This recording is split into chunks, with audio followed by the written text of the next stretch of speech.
గౌరవ ప్రధానమంత్రి శ్రీ నరేంద్ర మోదీ గారికి, విజనరీ అయిన గౌరవ ముఖ్యమంత్రి శ్రీ నారా చంద్రబాబు నాయుడు గారికి, సోదరులు లోకేష్ గారికి, గవర్నర్ గారికి ప్రత్యేకించి నా హృదయపూర్వక నమస్కారాలు, ధన్యవాదాలు తెలియజేస్తున్నాను.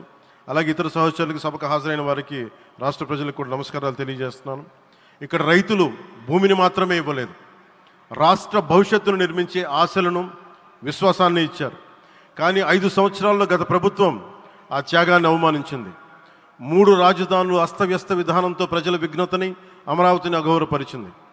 ఈరోజు ఈ వేదిక నుండి మేమందరం మీకు హామీ ఇస్తున్నాం, అమరావతి మళ్ళీ ఒక ప్రపంచ స్థాయి సర్వశ్రేష్ఠ రాజధానిగా ఆవిర్భవిస్తుంది.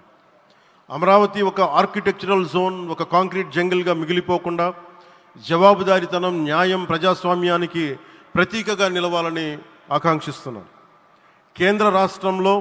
కేంద్రంలో రాష్ట్రంలో స్థిరమైన ఎన్డీఏ ప్రభుత్వం ఏర్పడిన కారణంగా అభివృద్ధి కార్యక్రమాలు వేగంగా సాగుతున్నాయి. మేనిఫెస్టోలో ఇచ్చిన హామీలన్నీ దశల వారీగా బాధ్యతాయుతంగా అమలు చేస్తున్నాం. కేవలం మ్యాచింగ్ గ్రాంట్స్ ఇవ్వని కారణంగా గత ప్రభుత్వం రాష్ట్రం కేంద్రం నుంచి పొందాల్సిన 1000 కోట్లు నష్టపోయింది.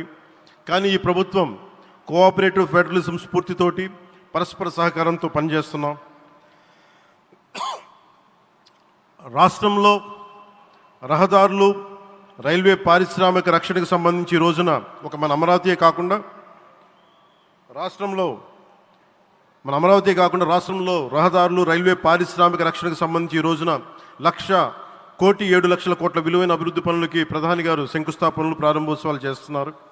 రాయలసీమలో గుంతకల్ రైల్వే, గోరంట్ల హైవే లాంటి వివిధ కార్యక్రమాలకు, ఉత్తరాంధ్రలో పిఎం ఏక్తా మాల్ లాంటి వివిధ పనులకు ఈరోజు శంకుస్థాపన, ప్రారంభోత్సవం చేస్తున్న ప్రధానమంత్రి గారికి నా హృదయపూర్వక కృతజ్ఞతలు. నేను అవనిగడ్డ ఎన్నికల ప్రచారంలో హామీ ఇచ్చిన దానికి అనుగుణంగా మనందరి ఆశలు మనకి ఆశించిన విధంగా నాగాయలంకలో మిస్సైల్ టెస్ట్ రేంజ్కి ప్రధానమంత్రి గారు ఈ రోజున శంకుస్థాపన జరగడం నాకు చాలా సంతోషంగా ఉంది.